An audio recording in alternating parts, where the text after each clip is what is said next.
9-year-old Michelle Guse had a habit that her father never understood until it was too late. Every time she left the house, she would stop at the door, turn around, and hug every single person in the room. Not a quick hug, a long one. The kind where she would press her face into your chest and hold on like she was trying to memorize the feeling. On the morning of June 12, 1977, Michelle did it again. She hugged her mother. She hugged her father. She hugged everyone, longer than usual, tighter than usual. Her father smiled and told her to have fun at camp. He didn't think anything of it. He has thought about it every single day since. Because Michelle Guse never came home from that camp. Neither did the two girls she was about to meet for the first time. One of them didn't even want to go. The other was the youngest girl there. All three of them would be gone before sunrise. And tonight I'm going to tell you what happened to them. What happened inside Tent 8 at Camp Scott, Oklahoma, on the night of June 12, 1977. I'm going to tell you about the warnings that were ignored, the screams that went unanswered, and the killer who crawled back into his cave afterward and wrote a message on the wall for police, "Bye-bye, fools." And I'm going to tell you why, almost 50 years later, this case is still not solved. Why the man everyone believes did it was found not guilty. Why the forensic evidence points in two directions at once. And why a confession that surfaced in 2023 suggests that there may have been more than one person in those woods that night, and that some of them might still be alive. Before we start, if you believe these three girls deserve to be remembered, subscribe right now, and stay until the end. Because what was discovered in 2019 and kept secret for 3 years changes everything. But first, I need you to know who these girls were, not as victims, not as names in a case file, as children, because that's what they were, and that's what gets lost when a case becomes a headline. Lori Lee Farmer was 8 years old, the youngest girl heading to camp that summer. She was small, bright, curious about everything, and described by her teachers as mature beyond her years. Her father, Dr. Charles Farmer, ran the emergency room at one of Tulsa's biggest hospitals. Her mother, Sherry, was the kind of parent who made sure her daughter knew she was loved every single day. Lori was excited about Camp Scott. She had never been before. She couldn't wait to make friends, explore the woods, sleep in a tent. Everything about it was an adventure to her. She would make 2 friends. She would sleep in one tent, and she would never leave those woods. Michelle Heather Guse was 9, the quiet one, shy around new people but fiercely loyal to the ones she loved. She was athletic, careful, observant. She loved plants. She kept African violets on her windowsill at home, and before leaving for camp she made her mother promise, "Swear to me you'll water my violets while I'm gone." Her mother promised. Michelle had been to Camp Scott the year before, so this wasn't new territory. She knew the layout. She knew the routine. She felt safe there. She had also sold enough Girl Scout cookies that year to earn her spot at camp. She was proud of that, and then there was Doris Denise Milner, 10 years old, the oldest of the 3, and the one who almost didn't get on that bus. Doris was a straight-A student, brilliant. She had already been accepted into a specialized school in Tulsa for exceptionally gifted children. She had a 5-year-old sister named Cassie who she adored, and she was one of the only black girls going to camp that year. But in the days before June 12th, something changed. Doris's 2 best friends, the girls she was planning to spend 2 weeks with, both pulled out of the trip. And suddenly, Doris didn't want to go anymore. She begged her mother. She pleaded 2 weeks in the woods alone, without a single friend, to a 10-year-old. That feels like a lifetime. Her mother, Betty, knelt down and made her a promise. "If you get too homesick, I will drive up there and bring you home. Just try it, give it one night." Doris agreed, but on the bus that morning, she was crying. That's when 15-year-old counselor Michelle Hoffman spotted her. Michelle had been coming to Camp Scott since she was 9 years old. She remembered how terrifying that first summer felt, the darkness of the woods, the strange sounds at night, being away from everything familiar. She walked through the crowd of girls and parents, found Doris, and sat down next to her. "Ride with me," she said. "You're going to be fine, I promise." And Doris stopped crying. Somewhere during that hour-long drive, as the other girls sang camp songs and the bus bounced along the highway, Doris Milner started to smile. By the time the bus turned off Highway 82 and onto the narrow dirt road called Cookie Trail, the entrance to Camp Scott, she was laughing. She had already started to feel like maybe this would be okay after all. 3 girls. 3 different families. 3 different lives that were about to collide in a tent at the edge of the darkest part of camp. And none of them had any idea what had been happening at Camp Scott in the weeks before they arrived. 2 months before those girls stepped off that bus, Camp Scott was running a training weekend for counselors. And during that weekend, something happened that should have shut the entire operation down. A counselor returned to her cabin and found that someone had broken in. Her belongings were scattered, but the only thing taken was a box of donuts. Every single one gone, and sitting in that empty box was a handwritten note. It It was scrawled across multiple pages torn from a small notebook, written in capital letters, and it said, "We are on a mission to end 3 girls in Tent 1. On the same property, someone had hung a fake figure from a tree. A written threat targeting children at a children's camp, 2 months before 140 girls were scheduled to arrive." The camp director read the note. He considered it, and he decided it was a prank. The note mentioned something about Martians. A few older campers came forward and claimed they'd written it as a joke. The director threw it away, and then he made the decision that would define this case forever. He did not tell the parents. Not a single one. 140 families sent their daughters to Camp Scott without knowing that a written threat against campers had been found on the property 8 weeks earlier. But the note wasn't the only warning. In the weeks before camp opened, strange things started happening. Counselors heard noises in the deep woods at night, sounds that didn't match any animal they recognized. One male counselor returned to his tent and found it had been slashed open with a sharp object. Food and personal belongings began disappearing from tents, and there were sightings, more than one, of an unfamiliar man in the area around the camp. He seemed calm, he seemed polite. Nobody reported him. 4 days before the girls arrived, the camp's director, Richard Day, was walking about 4 miles from the property when he encountered a man on the trail, unusually tall. The man asked Richard where he could find a creek to fill a bucket with water. Richard gave him directions. The man thanked him and walked away. Richard didn't report it, didn't mention it to anyone.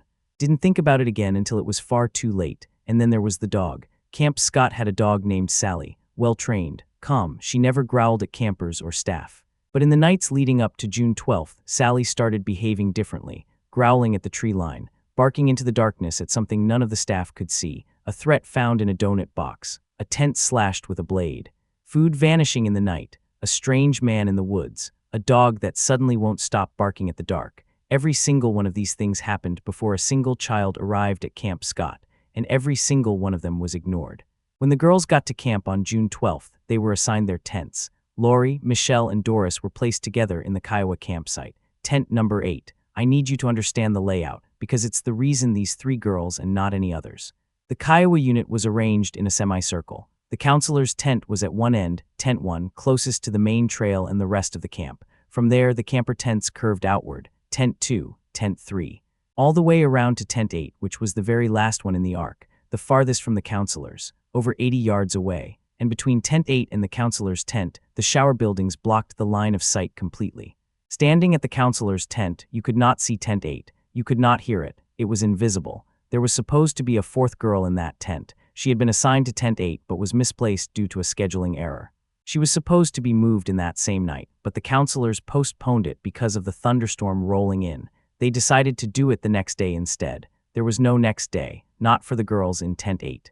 That scheduling error saved the 4th girl's life. So on the night of June 12, 1977, it was just 3 little girls in the most isolated tent at Camp Scott. No electricity, no lights, no lock.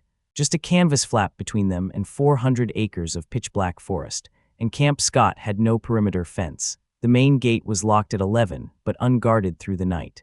The side gate near the Kiowa unit was also unguarded. There was nothing, literally nothing, stopping someone from walking out of those woods and into that camp. That evening, a thunderstorm hit, heavy rain, rolling thunder. The outdoor activities were canceled, and the girls were sent back to their tents after dinner to write letters home. It was only their first night. Lori, the 8-year-old, wrote to her family. She told them about her 2 new tent mates and how they were getting ready for bed. She said it was 7:45. She wrote, "We're all writing letters now because there's nothing else to do." Michelle wrote to her Aunt Karen. She said, "I am fine. I am writing from camp. We can't go outside because it is storming. Me and my tent mates are in the last tent in our unit. My tent mates are Denise Milner and Lori Farmer." She told her aunt the exact location of her tent, the last tent, the most isolated one. She wrote it down like it was just a fun detail. And then there was Doris. The girl who begged not to come, the girl who cried on the bus, the girl who had been slowly warming up throughout the day, making friends, finding her footing. She sat on her cot in Tent 8 and wrote to her mother, "I don't like camp. It is awful, Mom. I don't want to stay at camp for 2 weeks. I want to come home and see Cassie and everybody." 10 years old, writing to her mother by flashlight during a thunderstorm, asking to come home. For more mysterious solved cold cases, check links in the description below. Let's get back to the case. These were the last words any of them would ever write. After the letters were sealed, the girls gathered for story time. Doris got upset again and asked if she could call her mother. A counselor named D. Elder sat with her, talked her down, and convinced her to wait until morning. Doris agreed. Later that night, a counselor came by Tent 8 to check on the girls. All three were already asleep. Doris had her face pressed into her pillow. Lori and Michelle were curled up on their cots. The counselor smiled, closed the tent flap quietly, and walked back through the dark to her own tent. The storm picked up, the sky went black, and Camp Scott fell silent. What happened between that moment and 6 a.m. the next morning is the reason we are here. Sometime between 8 and 10 that evening, while the camp was settling down, a counselor in the Comanche unit, a different campsite some distance from Kiowa, was looking out into the night. Through the trees, through the rain, she saw something. A dim light, barely visible, moving slowly through the dense woods in the direction of the Kiowa unit. She didn't report it. Around midnight, Counselor Carla Wilhite, one of the two counselors responsible for the Kiowa unit, heard giggling outside. Some of the younger girls were out near the latrine, playing around in the dark. Carla got up, found them, walked them back to their tents, and put them to bed. Normal first-night behavior. At 1:30 a.m., Carla was woken again. Girls in Tent 6 were being loud. She and fellow counselor D. Elder walked over to quiet them down, and that's when Carla heard it. Coming from the darkness behind Tents 1 and 2, from somewhere in the direction of the woods, a sound. She described it as low, guttural, a moaning that didn't sound like anything she had heard in all her years at Camp Scott. She pointed her flashlight toward it. The sound stopped. She lowered the flashlight and turned away. The sound started again. She raised the flashlight a second time, walked toward it. The sound stopped again. Silence. Carla stood there in the dark for a long moment, listening. When nothing came, she went back to her tent. But lying in bed, staring at the canvas ceiling, she could still hear it. Faint, distant, that low, guttural moan drifting through the trees. She didn't wake anyone. She didn't raise an alarm. She didn't tell her co-counselor. Years later, she would say that she stayed silent because she was afraid of being seen as weak. She thought the other counselors would think she couldn't handle the job. She thought they would be annoyed at being dragged out of bed to investigate a sound that was probably just an animal. She has carried that decision for the rest of her life. But Carla wasn't the only one who encountered something in the Kiowa unit that night. Around 2 a.m., a girl sleeping in Tent 7, the tent directly next to Tent 8, was jolted awake.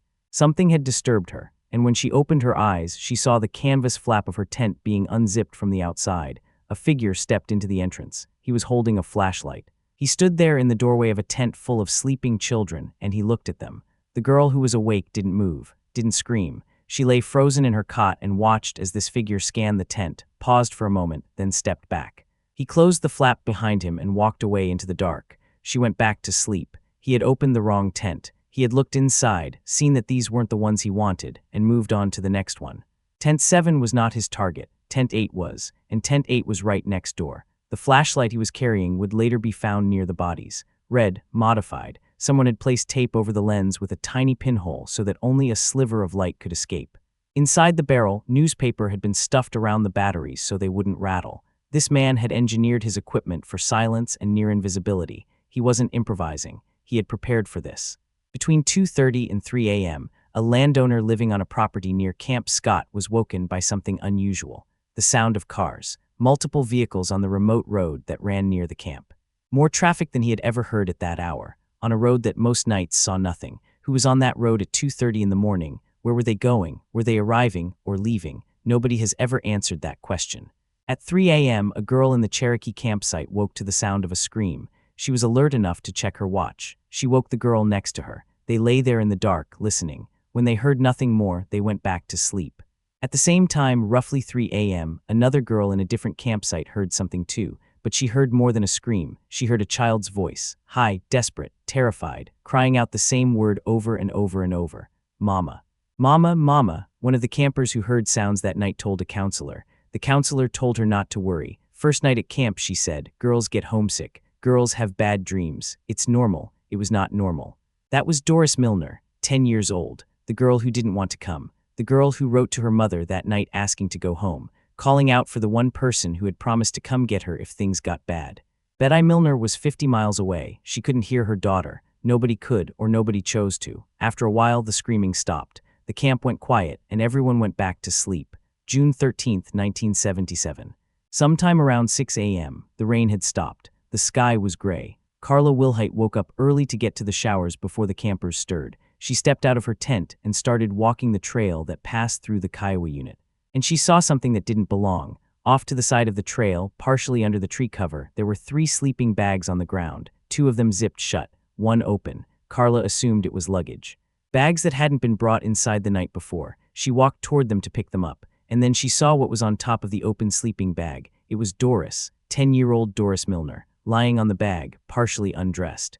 Covered in blood, beaten so severely that the weapon had left indentations pressed into her face, permanent marks in the skin of a child. She was not moving. Carla screamed. She ran. She found the camp nurse and one of the directors and told them to come immediately. The nurse assumed Carla was panicking over an injury, a fall, maybe, or an accident during the storm. But the moment she saw the body, she understood. There were still 2 sleeping bags on the ground, zipped shut. The counselors who gathered at the scene were too afraid to open them. They stood in a circle around those bags, looking down, knowing what was probably inside, and none of them could bring themselves to reach for the zipper. It wasn't until police arrived and the coroner knelt down and opened each bag that the full truth was confirmed. Inside one was Leroy Farmer, 8 years old. Inside the other was Michelle Guse, 9 years old, both in the fetal position, both bound with elastic bands, both wrapped in bedsheets soaked through with blood. Both had suffered severe trauma to the back of the head. They had likely been attacked in their sleep, on their cots, inside Tent 8. They may never have opened their eyes, but Doris had been awake. Investigators would later determine that Doris had been conscious during the attack. She had seen it happen. She may have tried to fight. The evidence showed that she had been taken from the tent alive, carried or forced to walk, to the location where her body was found. She was assaulted. She was beaten in the face with something so hard it left permanent impressions. And then she was strangled until she stopped breathing. The screams at 3 a.m. The voice crying, "Mama," that was the last sound Doris Milner ever made. Tent 8 was a horror. Blood on the tent flap, blood on the floor, blood on the mattresses, parts of the tent's wooden structure broken from the force of what had happened inside. The only cot without blood was on the right side, likely where Doris had been sleeping before she was taken out. The attacker had tried to clean up. Blood had been smeared around with towels and mattress padding. But in the total darkness, even with his modified flashlight, it was impossible to erase what he had done. In the blood on the floor, investigators found a footprint. Male, size 9.5. Remember that. It becomes important later. Outside, near the sleeping bags, they found the red flashlight with its taped-over lens and newspaper-packed batteries. They found rope, tape, a pair of women's eyeglasses with a case, and on the lens of the flashlight, 1 fingerprint.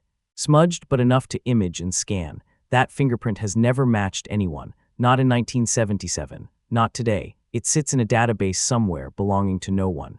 The wooden floor of Tent 8 was removed from the platform and airlifted to a crime lab. By 10 a.m., the camp was being evacuated. 140 girls were loaded onto buses and driven back to Tulsa without being told what had happened. Parents who arrived to find emergency vehicles and heard rumors were held back, forced to wait, not told whether their daughter was alive. Near the perimeter of the camp, investigators found a crowbar and empty bottles. A nearby ranch, owned by a man named Jack Schroff, had been broken into. Food, tape, and rope were missing. The rope matched what was found at the scene.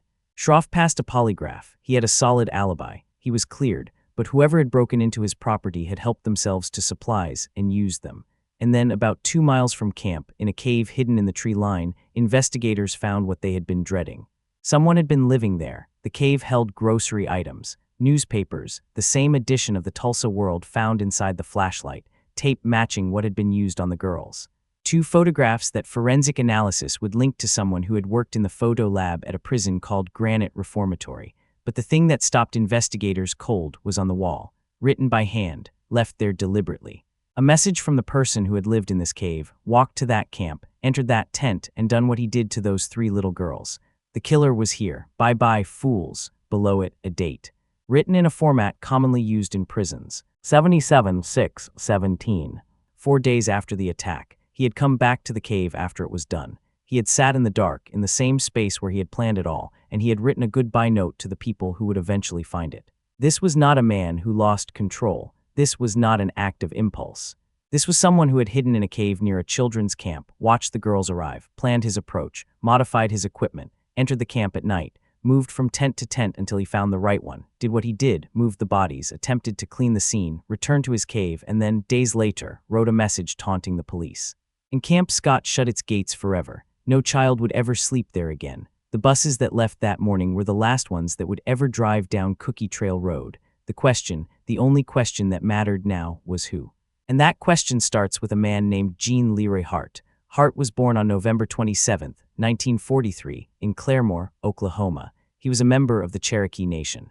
Raised just 1 mile from Camp Scott in Locust Grove, and growing up he wasn't known as a criminal. He was known as an athlete, a talented football player, the kind of kid that a small town builds its Friday nights around. But something shifted inside Leroy Hart. In June of 1966, Hart was outside a nightclub in Tulsa. Two young women walked to their car in the parking lot. Both were pregnant. Both were wearing eyeglasses.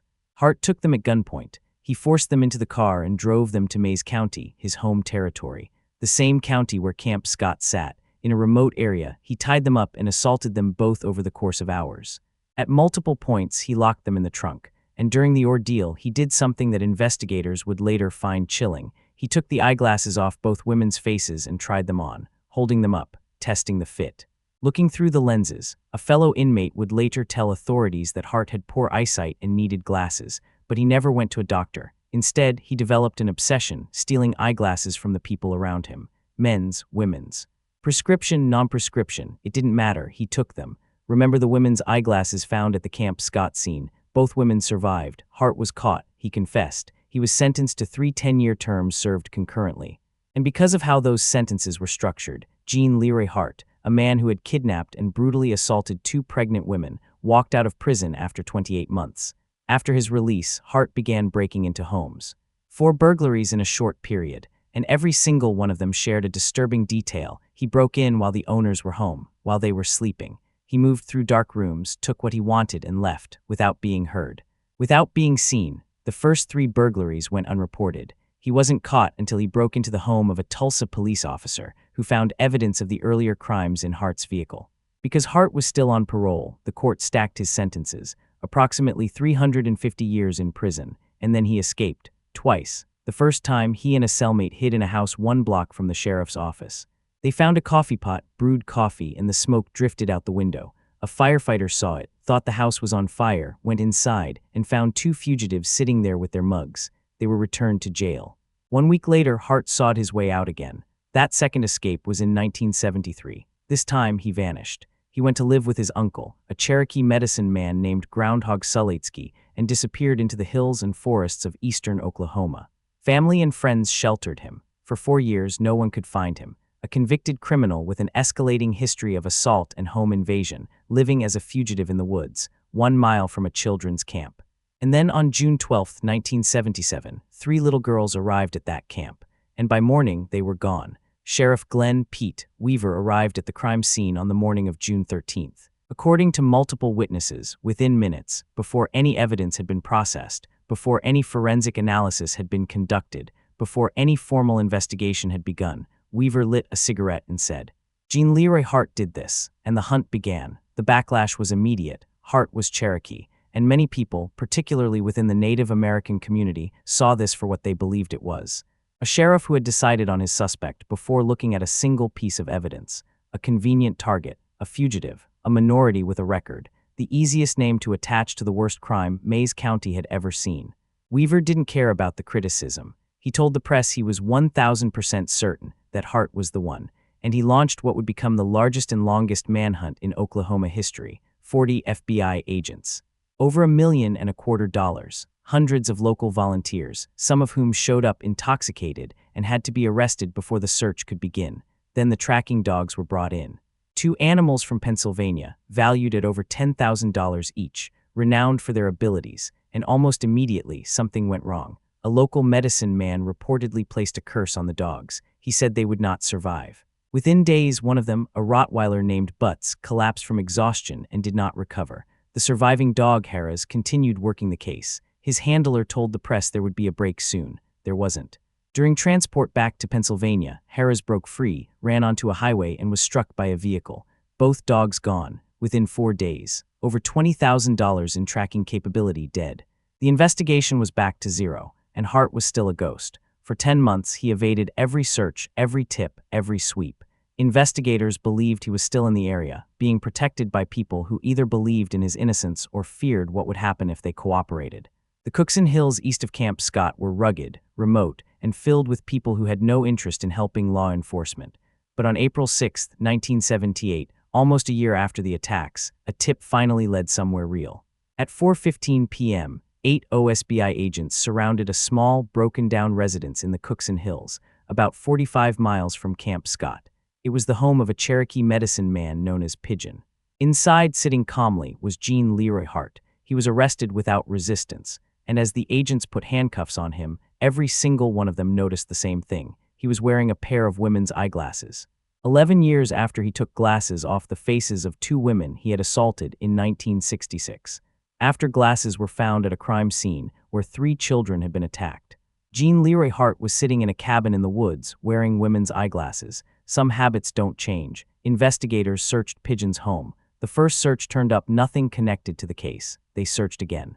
The second time, they found items that a camp counselor had reported missing before the summer session began, items from the break-in that had been dismissed as a prank. Pigeon said those items had never been in his house before. He said they had been planted, and this is where the fracture in this case began to widen, because at the same time that the physical evidence seemed to be building a wall around Leroy Hart, voices from inside and outside, the investigation began asking a question that has never fully gone away.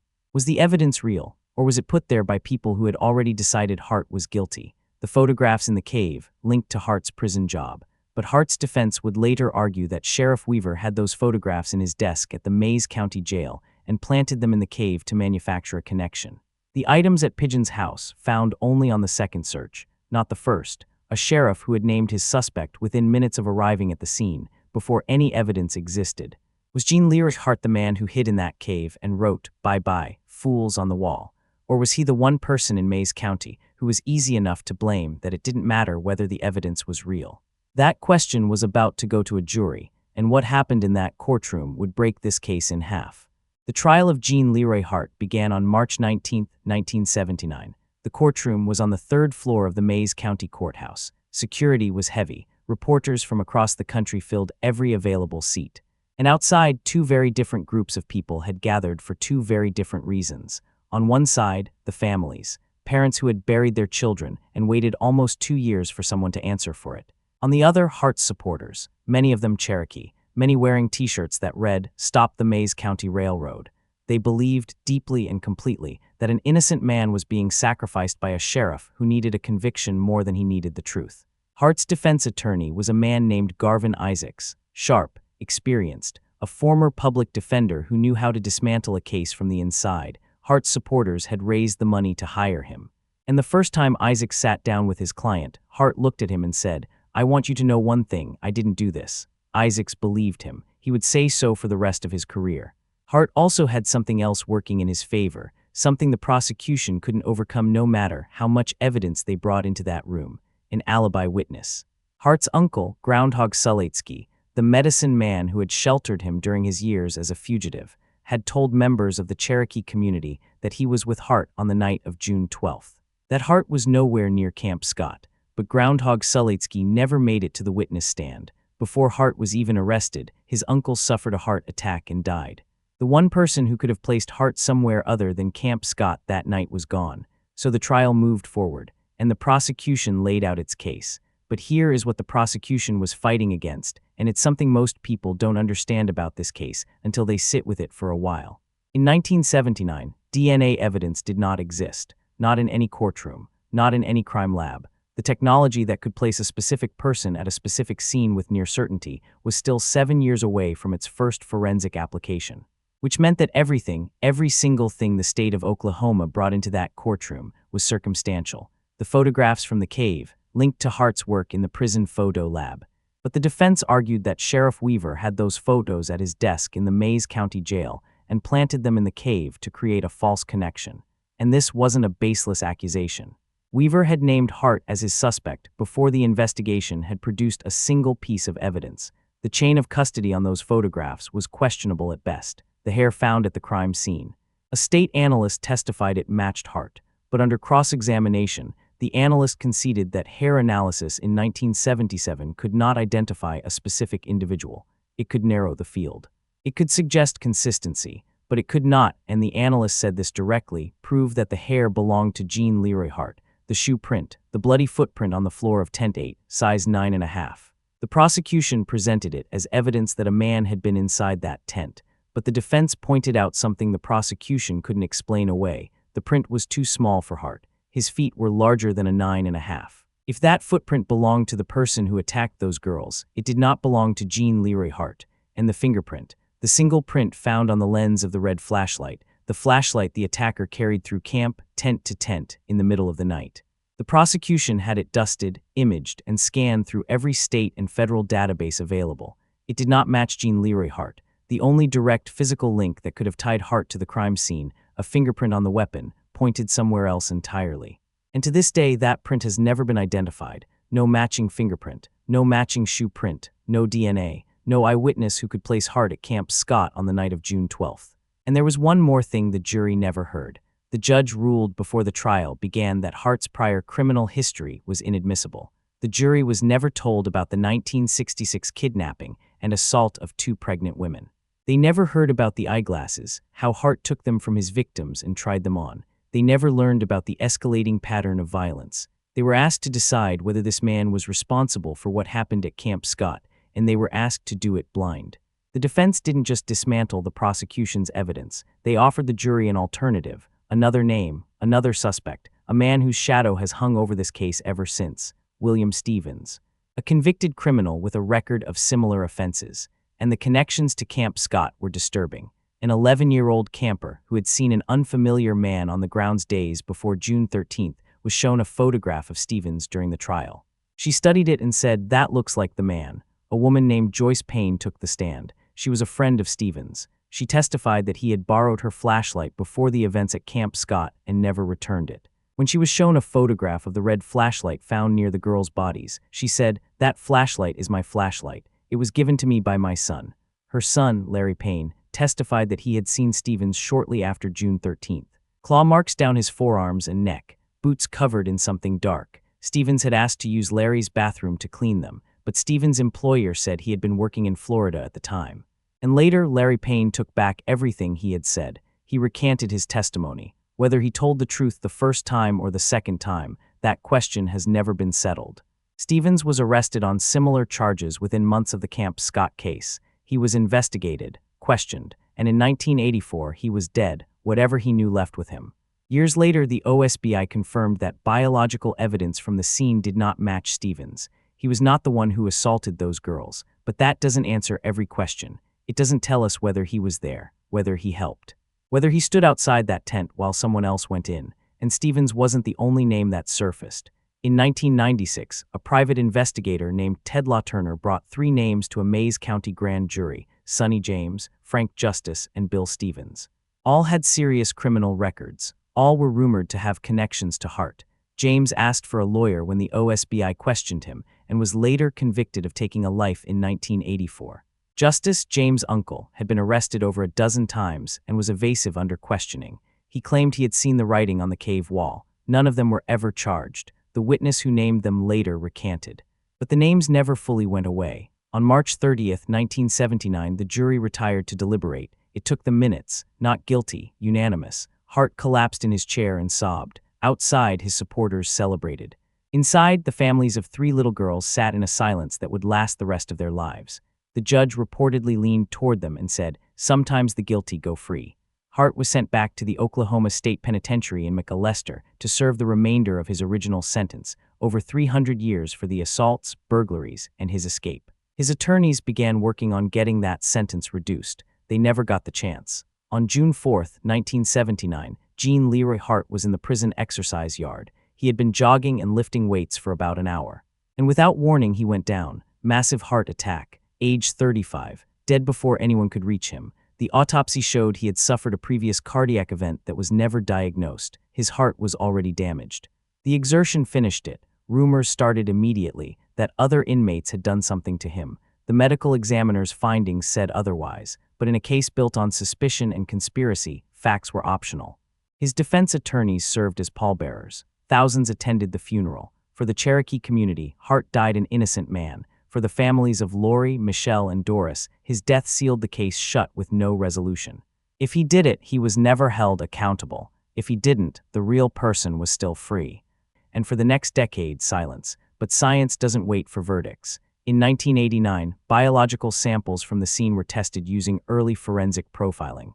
5 analyses were run, 3 matched Hart, 2 were inconclusive. Statistically, 1 in 7,700 Native Americans could have produced the same result, significant but not definitive. In 2008, material from a pillowcase in Michelle Guse's sleeping bag was tested with newer methods. The samples had degraded too badly, no usable result. Then in 2013, Lori Farmer's parents sat down with the new Mays County Sheriff, Mike Reed. Reed had grown up in the county. He was about the same age as the victims when it happened. The case had lived inside him his whole life. They asked him to try one more time. He gave them his word. He brought the case to the National Center for Missing and Exploited Children. 23 professionals, FBI profilers, behavioral analysts, veteran homicide investigators, each independently reviewed every piece of evidence. 1 month, no consultation with each other. Every single one reached the same conclusion. Leroy Hart. They recommended one final round of testing. Advanced methods that hadn't existed before. Cost over $30,000. The citizens of Mays County raised every penny. The results came back in 2019. They were kept sealed for 3 years. In 2022, with the family's permission, Sheriff Reed went public. There is not a piece of DNA that we've not been able to identify. Every other suspect excluded. Every theory eliminated. The only match was Leroy Hart, so it should be over. But the shoe print still doesn't match Hart. The fingerprint still doesn't match anyone. A forensic expert at the trial said the patterns were consistent with more than one attacker. And the automobile traffic on that remote road between 2:30 and 3 a.m. has never been explained. And then in 2023, a Cherokee woman named Faith Phillips, a novelist with a legal background, living in Locust Grove, revealed that a former Mays County sheriff had obtained a jailhouse confession from a man named Buddy Bristol. Bristol said he went to Camp Scott that night with several other men. He said one of the others was responsible for what happened to those girls. He named names. Some of those men are still alive, still in the community, because of the McGirt v. Oklahoma Supreme Court ruling, which placed crimes involving Cherokee citizens on Cherokee land under tribal authority. The Cherokee Nation has opened its own investigation. Cherokee marshals are now actively working the case. Faith Phillips said something at a tribal conference in Tulsa that I haven't been able to shake. She said, "I think the Cherokees traditionally had been painted as not being interested in justice in this case. She's working to change that. The science says Leroy Hart was in that tent, but the shoe print says someone else was too. A fingerprint on the weapon belongs to no one. A prisoner says there were multiple men at that camp. And people who may know the full truth are still alive. Lori Farmer was 8. She had been at camp for less than half a day. Michelle Guse was 9. She hugged everyone before she left, longer than usual, tighter than usual. Like she was trying to hold on to something she would never get back. And Doris Milner was 10. She never wanted to go. She wrote her mother a letter asking to come home. And in the last conscious moments of her life, in the dark, terrified and alone, she screamed the only word she had left. Mama. 50 miles away, her mother couldn't hear her. This case is officially unsolved. And unless someone who has carried this silence for almost 50 years decides it's finally too heavy, it may stay that way. But I don't accept that, and I don't think you do either. If this story reached you, hit that like button. Subscribe, turn on notifications, and share this with someone because cases like this don't get solved by staying quiet. They get solved when enough people refuse to look away. Drop a comment. Tell me, do you believe Hart acted alone that night, or was there someone else in those woods? If the men Buddy Bristol named are still alive, should they be investigated now, even after all this time? And the question that has haunted this case from the very beginning, if the camp had told the parents about that threat in the donut box, would those 3 girls still be here? I'll see you in the next one.